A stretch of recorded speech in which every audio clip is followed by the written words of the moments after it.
যখন পড়বে না মোর পায়ের চিহ্ন এই বাটে, বাইব না মোর খেয়া তরি এই ঘাটে। অথবা শুধু বিঘা দুই ছিল মোর ভুঁই আর সবই গেছে ঋণে।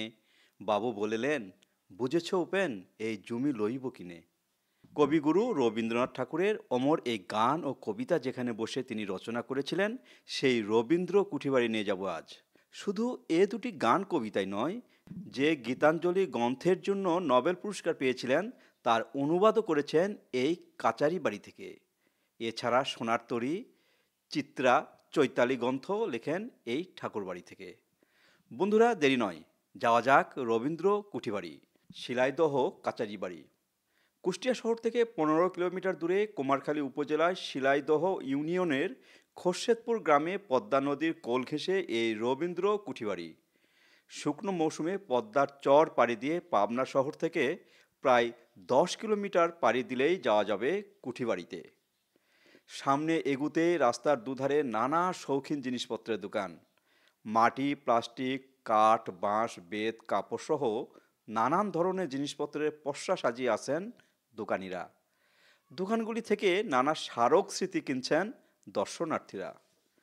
মূল ফটকের প্রবেশের পর বিশাল চত্বরে বেশ কয়েকটি স্থাপনা চোখে পড়ল। নতুন তৈরি করা দালান কোঠার মধ্যে রয়েছে মিলনায়তন, মঞ্চ, কয়েকটি গেস্ট হাউস। গেস্ট হাউসগুলোর নাম রাখা হয়েছে সোনার তরী, চৈতালি, গীতাঞ্জলি।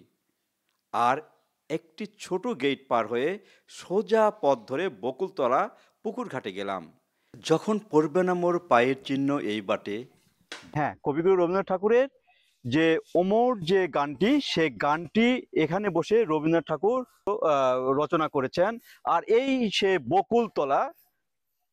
বকুলতলা, যে বকুল গাছটি কিন্তু আস্তে আস্তে ক্ষীণ হয়ে গেছে, মরে গেছে, মাত্র একটি ডালই আছে। সেই বকুলতলার বকুল গাছের যে ডালটি, একটি মাত্র ডাল আছে।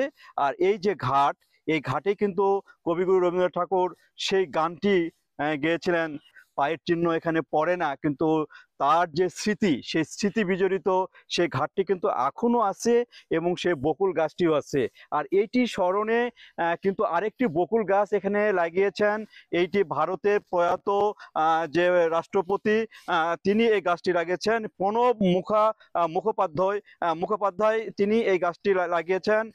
সেইটি হচ্ছে 5ই মার্চ 2013 সালে এই গাছটি লাগিয়েছেন। তারপরে আরেকটি বকুল গাছ লাগিয়েছেন, সেটি হলো সাবেক রাষ্ট্রপতি আব্দুল হামিদ, তিনি কিন্তু আরেকটি বকুল গাছ লাগিয়েছেন। এরপর সোজা চলে গেলাম 2 বিঘা জমিতে। 2 বিঘা জমি কবিতা রচনাস্থলে। এই ভিটাতে বসে কবিতাটি লিখেছেন তিনি। আর আমি যে স্থানটিতে দাঁড়িয়ে রয়েছি সেটি হলো উপেনের ভিটা, যেখানে 2 বিঘা জমির রচয়িতা রবীন্দ্রনাথ ঠাকুর কিন্তু এখানে বসে এই কবিতাটি রচনা করেছেন। সেই কবিতাটি আপনাদের শোনাচ্ছি। শুধু বিঘে দুই ছিল মোর ভুঁই, আর সবই গেছে ঋণে। বাবু বলিলেন, বুঝেছ উপেন, এ জমি লইব কিনে।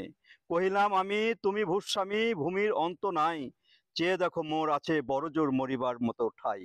এই যে কবিতাটি, তিনি কবিগুরু রবীন্দ্রনাথ ঠাকুর কিন্তু এখান থেকেই এই কবিতাটা লিখেছিলেন। এই উপেনের ভিটাও চলে গেছে সেই জমিদারদের হাতে। এবার দেখব রবীন্দ্রনাথ ঠাকুর যে 3 তলায় বাড়িতে বসবাস করতেন সেই বাড়ি। বাড়িতে মোট কক্ষের সংখ্যা 18টি। বন্ধুরা, দুঃখ প্রকাশ করছি, বাড়িটি বন্ধ থাকায় তার ব্যবহারিক ঘরগুলো দেখানো পারছি না। তবে বাহির থেকে যতটুকু দেখানো যায় তার সবটুকুই চেষ্টা করছি। এই বাড়ির ছাদ থেকে কবিগুরু প্রমত্তা পদ্মা নদী দেখতেন এবং লিখতেন গান, কবিতা এবং অনেক অমর গ্রন্থ। এরপর যখন যাওয়া পড়বে, ঘরের সব কিছুই খুঁটিনাটি দেখবার প্রয়াস রাখছি আপনাদের। আবার দেখা হবে আরেক সময় অন্য কোনো স্থানে।